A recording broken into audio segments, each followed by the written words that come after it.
Servidor Público. Un programa de análisis, participación e información ciudadana.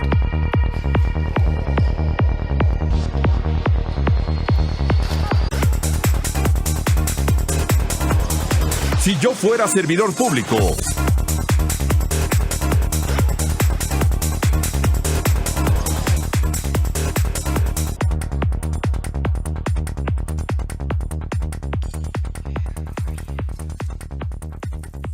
Amigos, es un gusto que nos esté acompañando aquí en Si Yo Fuera Servidor Público a través de la pantalla de wowmx.tv, antes OsTeleTV. Muy contentos de estar con ustedes. Hoy vamos a tratar un tema muy importante, el tema de la educación en México, las variables que nos ha compartido la Cuarta Transformación a través de el presidente Andrés Manuel López Obrador, la llegada de un venezolano que va a estar o que ya está en la Secretaría de Educación Pública, hay o no adoctrinamiento en las escuelas, cuáles son los cambios que ya se están palpando. Bueno, para esto, esta y otras dudas que tenemos, porque tenemos muchas, tenemos una especialista en la materia de muchos años, la cual la hemos seguido a través, sobre todo, de la Unión Nacional de Padres de Familia, a través de Coparmex Ciudad de México, y por supuesto de otras instituciones donde ella imparte clases y donde es especialista, y nos da mucho gusto saludar a la doctora Patricia Ganem, que ya la tenemos aquí en pantalla. Pati, ¿cómo estás? Es un gusto saludarte. Igualmente a todos ustedes y compartir el maravilloso mundo de la educación. Muchísimas gracias, Pati. Bueno, vamos a arrancar porque ya habíamos tenido la enorme oportunidad de platicar contigo hace algunos meses, y bueno, yo quisiera, digamos que actualizando un poquito a todo el auditorio que amablemente nos ve a través de wowmx.tv, a ver, ¿dónde nos encontramos en este momento en materia educativa ya con esta Cuarta Transformación, tomando en cuenta que mucho se ha dicho que no fue solamente un cambio de partido político, sino también un cambio de régimen, y este cambio obviamente tiene implicaciones en todos los terrenos, y la educación no es la excepción? A ver, cuéntanos, Pati, por favor.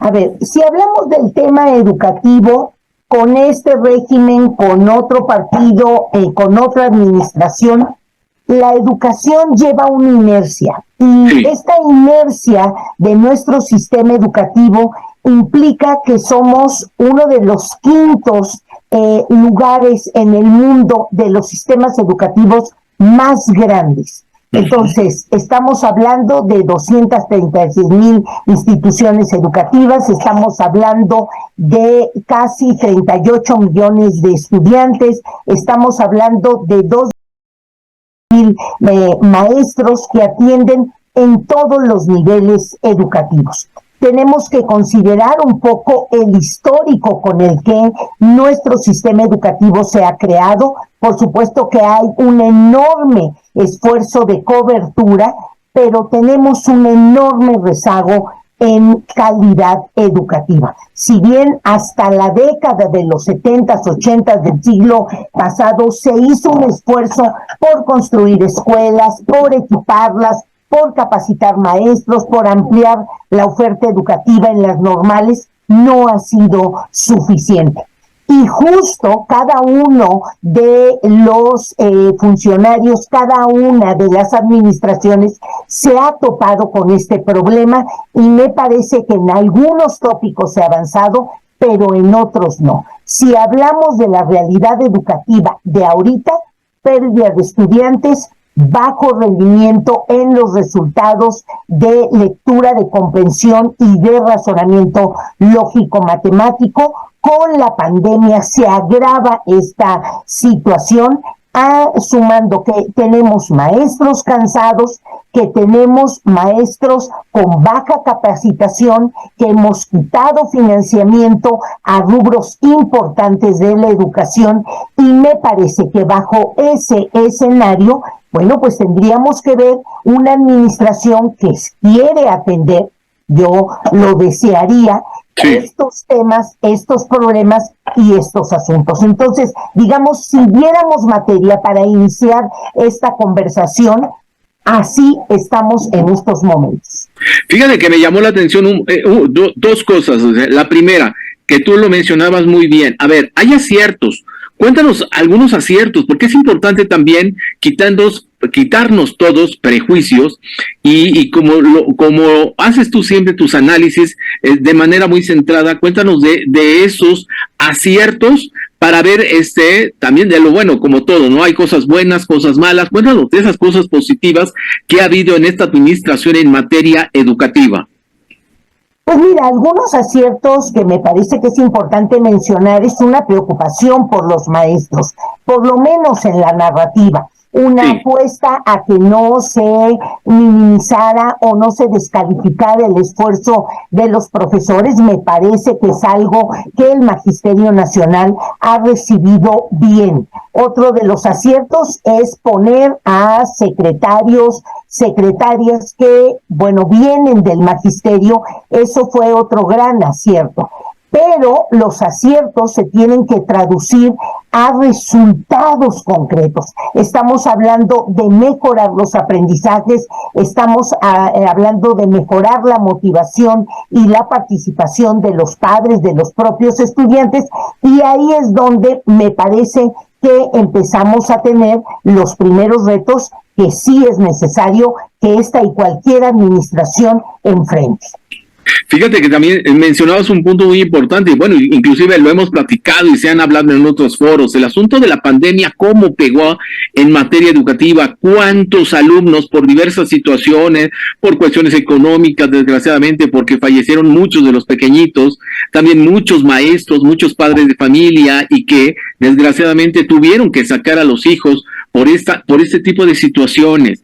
Esta situación que desgraciadamente fue extraordinaria por lo que vivimos a nivel internacional, en este momento podemos decir que en materia educativa México ya está recuperado. ¿Y qué estrategia tú crees o qué es lo que tú ves, qué es lo que está haciendo el gobierno precisamente para atraer nuevamente a esos estudiantes que desgraciadamente tuvieron que salir de las aulas, ya sea en una escuela particular o en una escuela pública? El hecho de la pandemia, lo que vino en el caso de muchos países y especialmente en el nuestro, fue a mostrarnos con más rudeza y más crudeza la realidad educativa que estábamos viviendo. No es que no estuviéramos mal, ya estábamos mal, y la pandemia exacerbó nuestras deficiencias.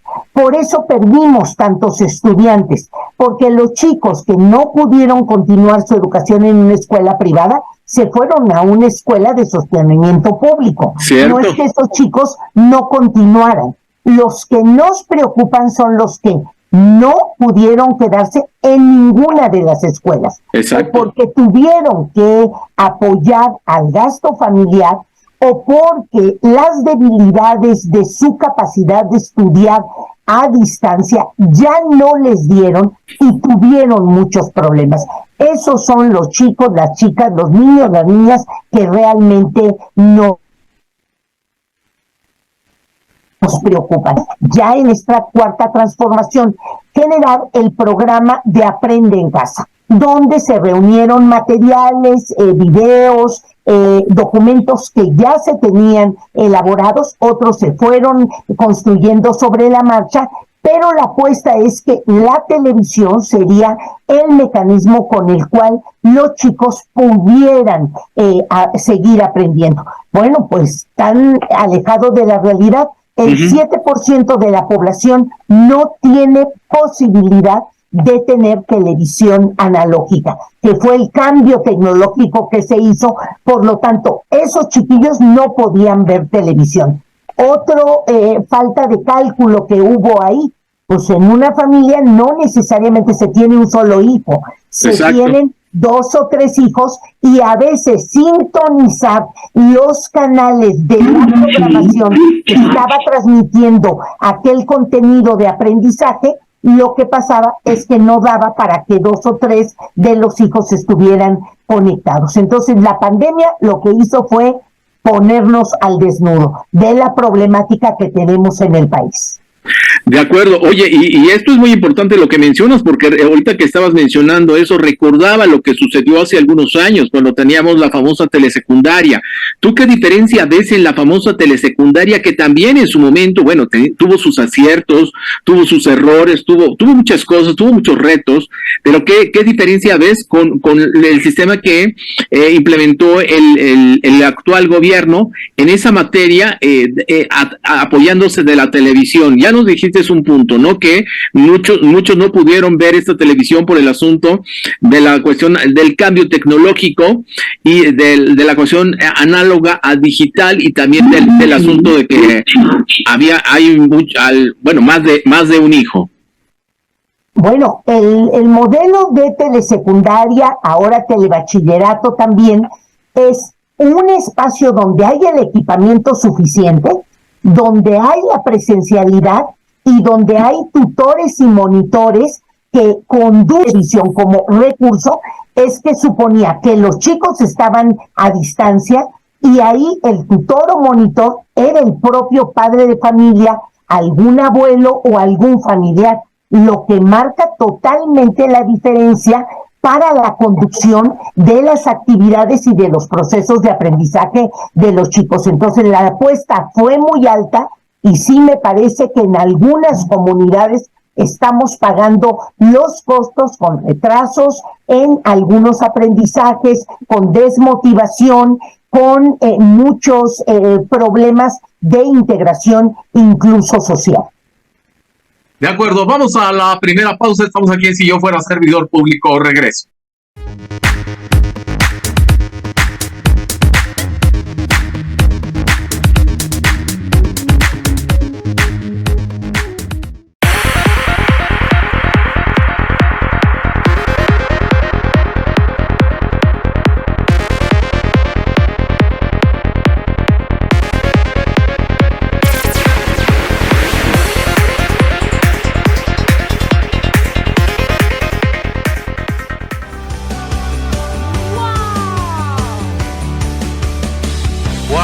wowmx.tv.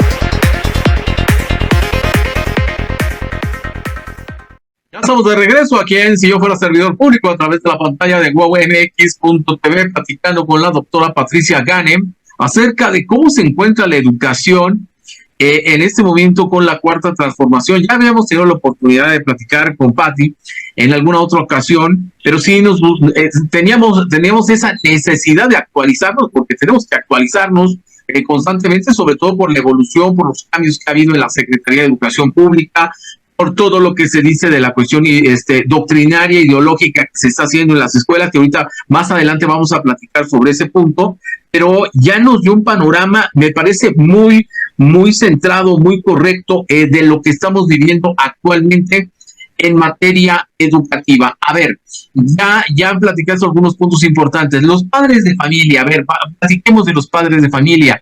Con la pandemia, con la situación económica que estamos viviendo, ¿qué tanto ves a los padres de familia estar involucrados en estos cambios, incluido también el asunto de redes sociales?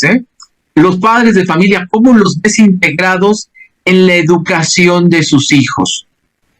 Sería muy difícil hablar de los padres de familia como un bloque único o uniforme.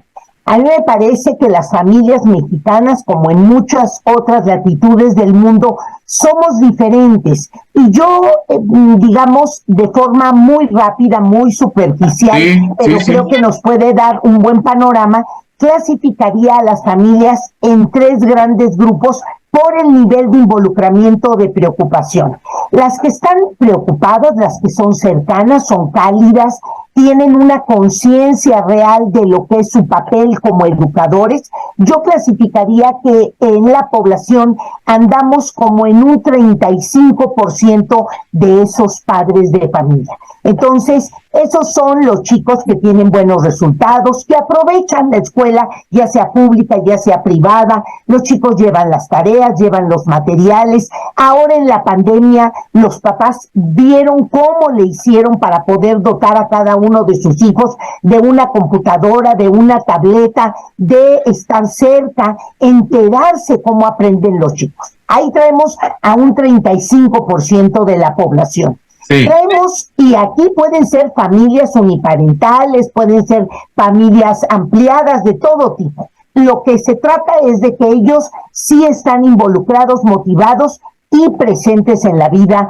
de los hijos. Tenemos otro bloque que a lo mejor por la cuestión económica distraen una enorme cantidad de motivación y energía en la manutención de la familia. Entonces, si bien a veces se preocupan, a veces no, dejan mucho la responsabilidad a lo mejor a un hermano mayor, a lo mejor tienen cadenas de apoyo en donde la abuela, una de las tías que se hace cargo, ¿no? A veces hay distracción, no se enteran totalmente del trabajo que realizan los chicos, las chicas, y ahí traemos a niños, niñas que hacen un esfuerzo, que ven la labor de sus padres y que tratan de ayudar.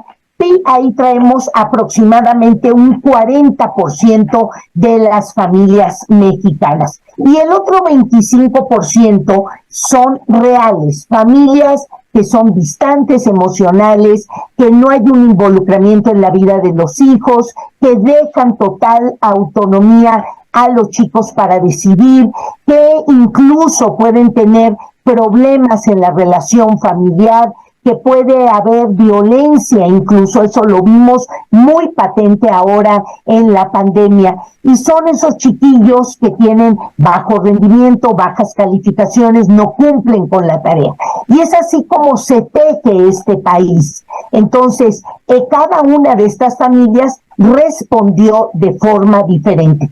Pero hay niños de estos tres tipos de familia que conviven en una misma aula. Y ahí es donde vemos que a veces hay diferencias. Los más violentos que vienen de familias violentas, de este 25% de la población mexicana, también usan estos recursos. A veces atemorizan a los otros compañeros. Eso hace que el clima de trabajo no sea favorable. Y eso aumenta la crisis, la tensión, el trabajo de los directivos y de los maestros por tratar de generar un clima de trabajo. Y quiero concluir mi participación en esta pregunta que me haces, sí hablándole a las mamás, a los papás, a los tutores. Sí. Los primeros educadores en la vida de un niño, de una niña, somos nosotros, sus papás. No la escuela, no la sociedad, no el gobierno.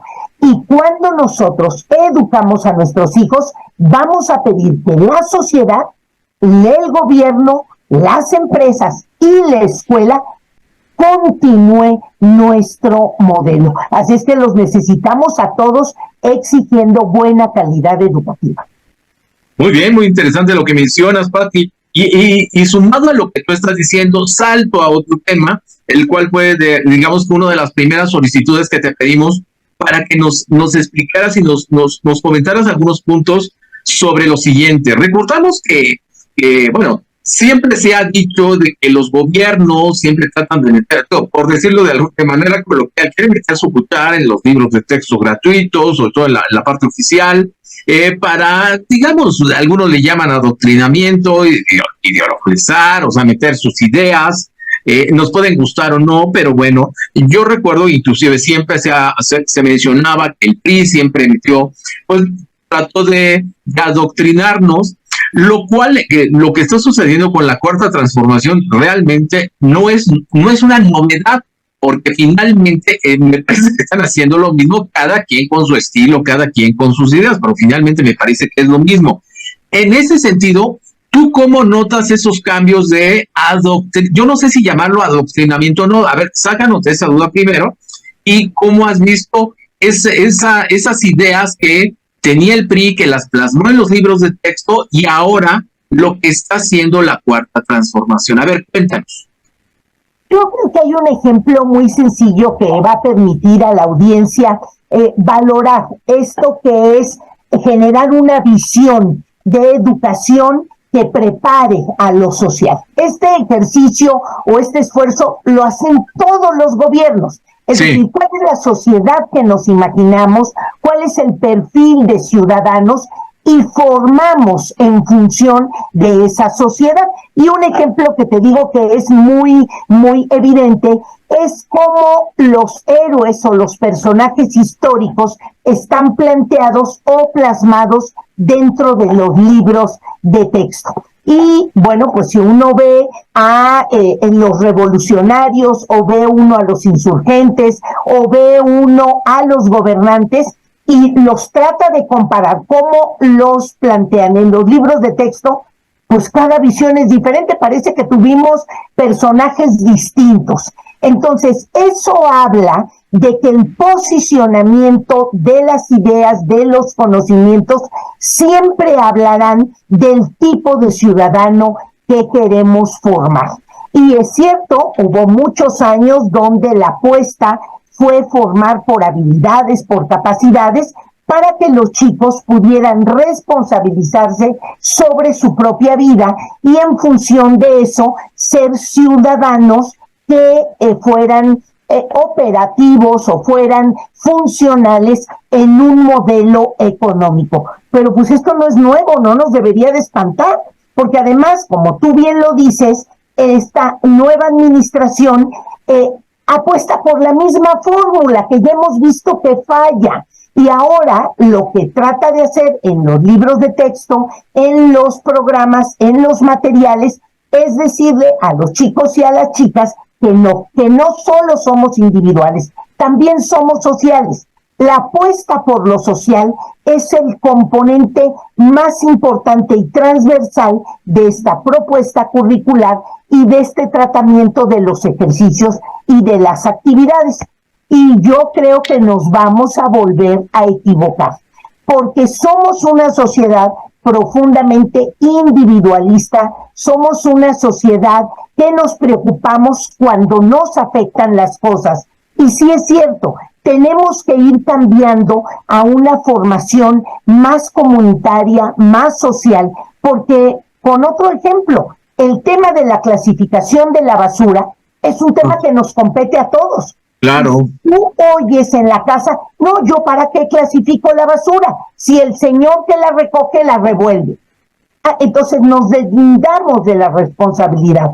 Para poder resolver los grandes problemas de corrupción, los grandes problemas de desigualdad, los grandes problemas de daño climático, los graves problemas de pérdida de especies, tanto animales como agrícolas, vamos a tener que trabajar todos en conjunto. Entonces yo le deseo muy buena suerte a esta administración, pero ni los programas, ni los planes de estudio, ni las actividades que vienen en un libro de texto van a cambiar una sociedad. Yo hubiera esperado más capacitación para los profesores, más financiamiento para la infraestructura escolar, mucho más preocupación por el involucramiento de los padres en la formación de sus hijos, que ahí es donde empieza la educación. De acuerdo, vamos a la siguiente pausa. Estamos aquí en Si Yo Fuera Servidor Público. Regreso.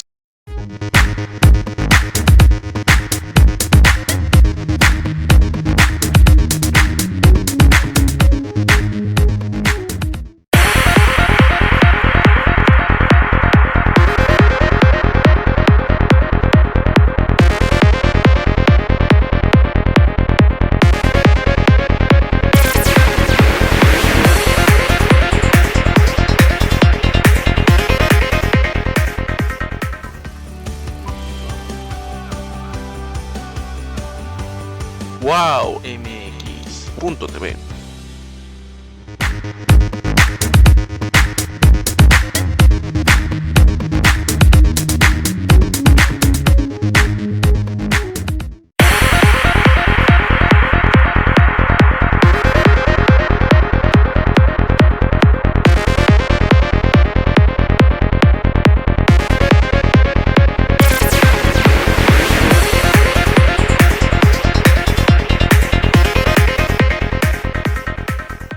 Ya estamos en la tercera parte de Si yo fuera servidor público a través de la pantalla de WOWMX.tv platicando con la doctora Patricia Ganem. La verdad es que muy buena la plática y cerrando ese tema de la parte del adoctrinamiento que estábamos diciendo que si podríamos llamarlo así, quiero cerrar nada más con la parte que mediáticamente ya ha llamado mucho la atención, el asunto de la contratación de un venezolano especialista en materia educativa y que obviamente pues muchos sectores preocupados hablando del adoctrinamiento, etcétera, etcétera, etcétera. A ver, me gustaría saber cuál es tu postura en este sentido.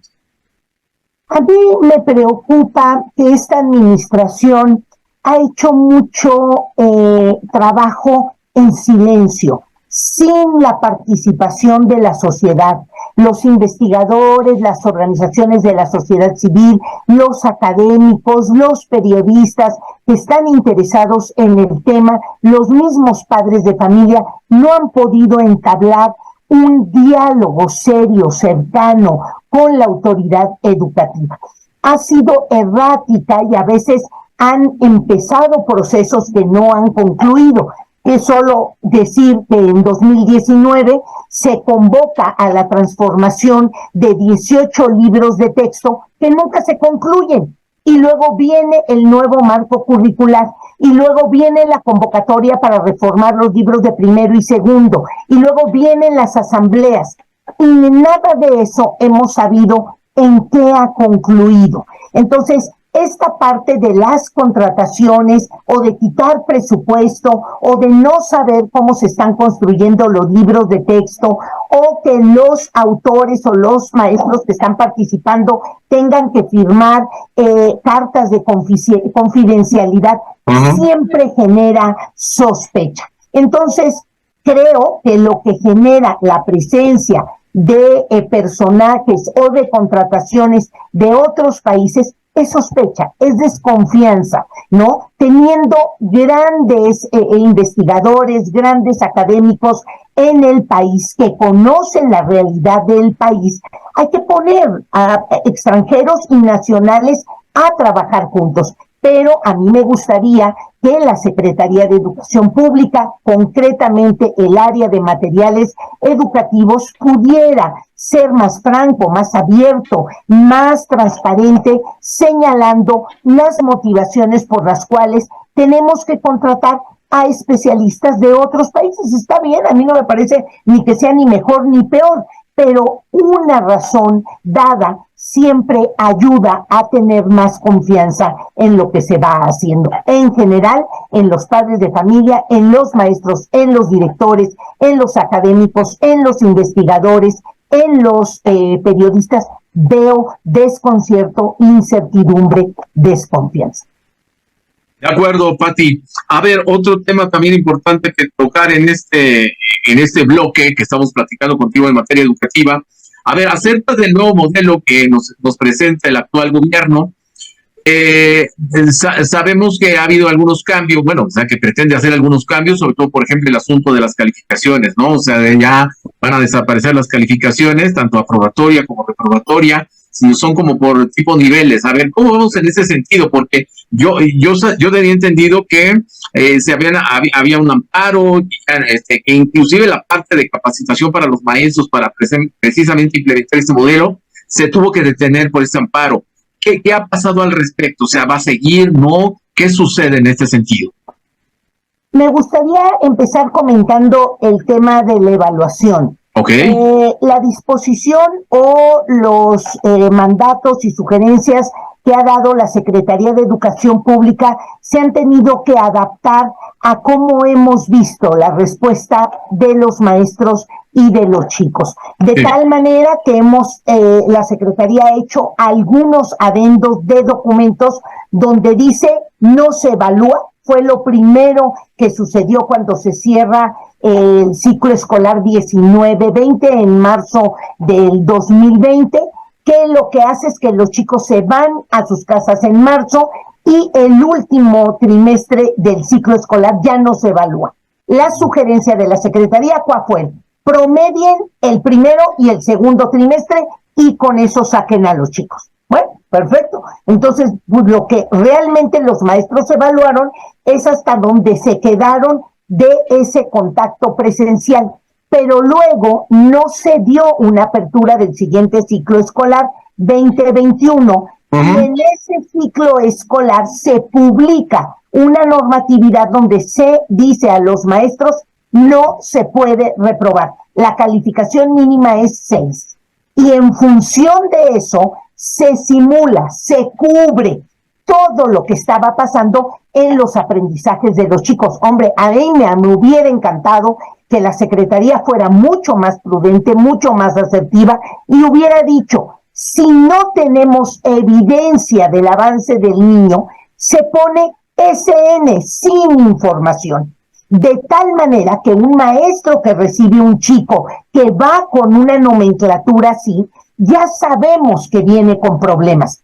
Pero con un 6, pues estamos simulando el 40-60% de lo que el chico no sabe, y eso sí es preocupante. Luego, iniciado el ciclo escolar 21-22, volvemos a la normatividad original y sale un documento donde se nos dice en el 2022 hay un cambio de plan de estudios y no se va a evaluar. Luego déjame decirte que se corrige y se dice vamos a utilizar una forma de evaluación diagnóstica, formativa e integral. Eso está muy bien, pero ¿qué significa? ¿Con qué instrumentos? ¿Qué capacitación se ha dado a los maestros? Eso es lo que yo insisto en mantener a nuestras escuelas en incertidumbre. Y así está pasando con los contenidos de aprendizaje y con los libros de texto. Fíjate que el asunto, y sí es preocupante, el asunto de la capacitación a los maestros es fundamental. Y a otra cosa también importante en este sentido, o sea, los maestros además que tienen una petición, pues obviamente loable, por supuesto que es lícita y válida y se la merecen los aumentos a su salario, que por supuesto, sí, porque si ellos están bien, nuestros hijos van a estar también bien. Eso me queda muy claro, pero la parte de la capacitación, ¿por qué nos hemos frenado? O sea, ¿tú qué has notado? O sea, a ver, ¿por qué no le ha dado el suficiente peso el actual gobierno? Y también, no hay que decirlo, también otros gobiernos no le han dado también el suficiente peso, Y digo que no es de ahorita, eso también lo venimos arrastrando, a lo mejor en una mayor o menor medida, pero ¿por qué no le dan el peso suficiente? Pues, a ver, tú que tienes tanta experiencia en este tema. Si nosotros observáramos a dónde ha ido el presupuesto desde que empieza esta administración y que quitan mucho presupuesto a capacitación, quitan programas y lo mandan a becas, a infraestructura, pues la verdad es que no podemos evitar pensar que más bien es un presupuesto con fines electorales, más que de preocupación en el crecimiento, el desarrollo, el avance de nuestros niños y de nuestras niñas. Esa es la percepción que se tiene. Actualmente, si nosotros dividiéramos el presupuesto que se tiene para capacitación de los maestros, estamos calculando que si dividimos ese presupuesto entre los maestros, les toca a 85 pesos. 85 pesos anuales para capacitarse. Si ellos quisieran llevar ese presupuesto a una organización, a una escuela, a una universidad, a un centro, pues ¿para qué les alcanza? Entonces, ¿por qué no apostar por la capacitación de los maestros? ¿Porque es cara? ¿Porque es a largo plazo? Porque implica verdaderamente hacer un cambio en el cuidado que tenemos que tener para el hecho de modificar las prácticas de los docentes. De acuerdo, vamos a la última pausa. Estamos aquí en Si Yo Fuera Servidor Público. Regreso.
Estamos en la última parte de Si yo fuera servidor público, platicando con la doctora Patricia Ganem acerca de la educación en México, cómo vamos, ya de adoctrinamiento, ¿no? Ya nos platicó algunos puntos importantes acerca de la parte sindical, la falta de capacitación que hay para los docentes, que es fundamental, no solamente para ellos, sino también obviamente para nuestros hijos. Si tenemos a maestros mejor capacitados, mejor educación van a recibir nuestros hijos en las aulas. Pati, en este último bloque me gustaría que nos platicara algunos puntos que no hemos tratado en cuanto a lo que se ha implementado en materia educativa con este actual gobierno, con la Cuarta Transformación, o algunos puntos que tengamos que poner atención nosotros como padres de familia. Lo que yo recomendaría es poner muchísima atención en cómo nuestros chicos van en 5 puntos importantes. A ver. Independientemente del modelo, independientemente de los libros, independientemente de las actividades, todos los padres tenemos que estar preocupados por 5 habilidades que le van a servir a nuestros hijos en el tiempo presente, en el futuro inmediato y luego en la vida laboral. Tenemos que tener garantía que nuestros niños comprenden lo que leen. Esa es una habilidad que nos va a servir siempre, porque nos va a generar un pensamiento crítico, un pensamiento analítico. Entonces, les pedimos a los maestros y a los padres de familia que estén muy atentos en incorporar metodologías, estrategias que ayuden que un niño lea fluidamente, se interese por leer, quiera tener libros, quiera comprar uno nuevo, quiera hacernos preguntas. Esa sería una habilidad importantísima. Otra habilidad es la curiosidad. Un niño, un adolescente, una niña curiosa siempre van a querer investigar, van a querer profundizar, siempre van a tener una pregunta nueva. Por lo que los padres, las madres de familia, las maestras y los maestros tenemos que incorporar muchas actividades de investigación, de observación, de análisis, porque el ser curioso es una habilidad que no podemos perder en la vida. Una tercera tiene que ver con un razonamiento lógico. Todos los seres humanos pensamos sí, pero pensamos bien no, es distinto. Pues todo el mundo tenemos cerebro y tenemos neuronas y tenemos algo de información, pero dotar a nuestro cerebro de secuencias, de procesos y de buena información nos va a hacer pensar bien y pensar ético. Todos los padres, las madres tenemos que estar preocupados por ver la actuación de nuestros hijos en un pensamiento ordenado, analítico, con secuencia y además con la posibilidad de tomar postura personal. Y 2 cosas más. Tenemos que ayudar a nuestros hijos y a nuestras hijas a incorporar habilidades para una buena actuación, que nuestros hijos sepan relacionarse con los demás, sepan platicar con los demás, sepan argumentar, sepan respetar los puntos de vista distintos de los demás. Y finalmente, todo esto cerraría perfecto si los maestros, las maestras en la escuela, independientemente de lo que digan las autoridades educativas, trabajan actividades artísticas. Música, relajación, activación física, cierran muy bien una vida tranquila y saludable. Me parece que en eso tenemos que poner atención. Oye, pues muy buenas las recomendaciones, Pati. A ver, estos últimos minutos me gustaría nada más cerrar con 2 temas. Primero, he estado siguiendo mucho siempre el trabajo de Coparmex Ciudad de México, y de manera particular la Comisión de Enlace Legislativo que preside Leovigildo Chávez, bueno, ha estado muy de cerca con los legisladores capitalinos, y uno de los de hace días estaba viendo de que estaban, o sea, que tuvieron un foro ahí en el Congreso de la Ciudad de México, donde que están impulsando una reforma, una iniciativa que promueva el emprendimiento. El emprendimiento es tan importante porque marca la diferencia, lo decía muy bien Leo, del asunto de formar a jóvenes, a niños, a jóvenes que sean en un futuro empleados a que sean emprendedores. Hay una diferencia abismal.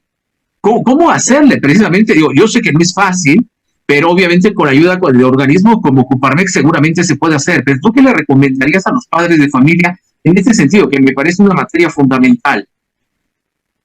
La capacidad de emprender tiene que ver con tomar decisiones y hacernos responsables de ellas. Hay muchos tipos de emprendimiento. De hecho, cuando nosotros arreglamos nuestra habitación o hacemos solos la tarea, estamos teniendo una actitud emprendedora. Esta iniciativa va hacia el emprendimiento laboral. Podemos ser muy buenos colaboradores en una empresa y si tenemos ideas nuevas, si tenemos ideas que nos hacen crecer, si llevamos a las autoridades de esa empresa buenas iniciativas, me parece que también somos emprendedores. Pero está la otra parte de poder ser autogestivos y generar, incorporando a más colaboradores en una nueva idea, en un pequeño negocio, en una pequeña empresa, y ese es el tema, que nos alejemos de esta visión de depender del gobierno, sino que nosotros busquemos nuestras formas autónomas de sostenimiento responsable y siempre teniendo una forma de retribuir al Estado a través de impuestos. Esto tiene que ver con el emprendedurismo. De acuerdo, Pati, y el último punto que quiero compartir contigo, el asunto de las redes sociales. A ver, ya hemos hablado de los cambios en materia educativa en nuestro país, de que, digo, para bien o para mal, bueno, pues ya están en marcha, algunas cosas están funcionando, otras no, pero con todo y esto, con este u otro gobierno, otro régimen, como le quieran llamar, bueno, tenemos las redes sociales y el contenido que hay en esas redes sociales, bueno, sabemos que hay un contenido positivo, un contenido bueno, pero también hay contenido bastante malo y que nos puede llevar a grandes tragedias, tanto primeramente a nuestros hijos, que podrían ser los más vulnerables. ¿Cuáles serían las recomendaciones en materia educativa para los padres de familia y también para nuestros hijos, precisamente para el buen uso de las redes sociales? Porque sabemos que aunque en las redes sociales no las deberían de ocupar los menores de edad por una cuestión tan simple que es de que tendría que ser mayores de 18 años, pero sabemos que la realidad no es esa. Bueno, entonces, ¿cuáles serían tus recomendaciones en esta materia, Pati? Siempre estar muy cerca de los hijos, dialogar mucho con ellos, poner actividades alternativas cuando los hijos están solos, cuando las niñas están solas y acaban de ver la televisión y hacen algo de tarea y se aburren de alguna otra actividad. Inmediatamente hay una propensión a utilizar las diferentes redes sociales. Y esto, pues las redes organizadas lo saben y enganchan a los chicos, en el sentido de que muchos juegos, muchas actividades traen asociado a que hay lectura del usuario y hace que pues las redes que no son tan adecuadas los puedan cooptar. Más recomendaciones: enseñarle a los chicos, a las chicas a utilizar las redes sociales, estar atentos a las señales de alerta, ¿no? Cuando haya un diálogo, cuando haya una invitación, cuando hay una provocación, cuando hay una invitación a decir tus papás te están tratando mal, ahí deberíamos de encender los radares para que estos chicos estén alerta. Son algunas de las recomendaciones, pero estar con ellos, hablar con ellos, alertarles, enseñarles a usar las redes y sobre todo tener actividades alternativas. Si los chicos salen, si van al campo, si nos los llevamos al cine, si comentamos un libro, si jugamos con ellos en estos juegos de mesa, este tipo de perfiles de chicos que corresponde con lo que dijimos en el primer bloque, estas familias interesadas, cercanas, en tiempos pequeños, no creas que los padres de familia tienen enormes horas de tiempo para los hijos, pero si es de calidad, estos niños sí sabrán defenderse ante las amenazas de las redes sociales. Muy bien, Pati, ya más para terminar este espacio y como siempre agradeciéndote tu participación, ¿cuál sería tu conclusión sobre este tema en materia educativa que estamos viviendo, los tiempos que estamos viviendo en la educación, pues los retos que vienen? Porque parece mentira, pero estamos ya, pues no puedo decir que a nada, pero allá muy pocos meses de terminar el ciclo escolar, ¿verdad? Que se está yendo como agua. ¿Cuál sería tu conclusión, por supuesto? Estamos a 4 meses de terminar el ciclo escolar y a mí me gustaría terminar diciendo que la sociedad es la muestra de lo que se hace en educación, tanto en la familia y en la escuela. Dejemos de exigir a los gobiernos que se hagan cargo de nosotros.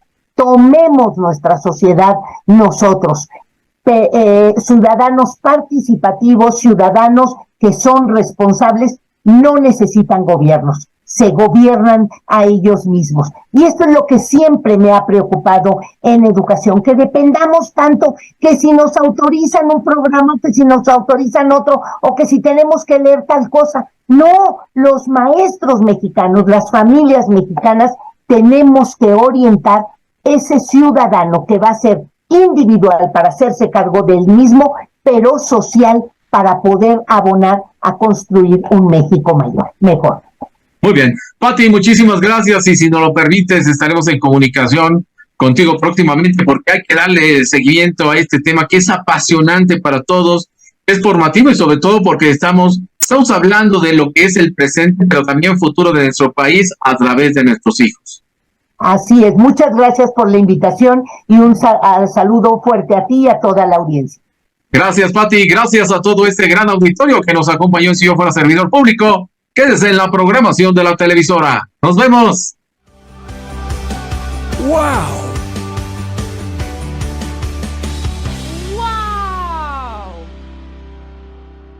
Wow MX.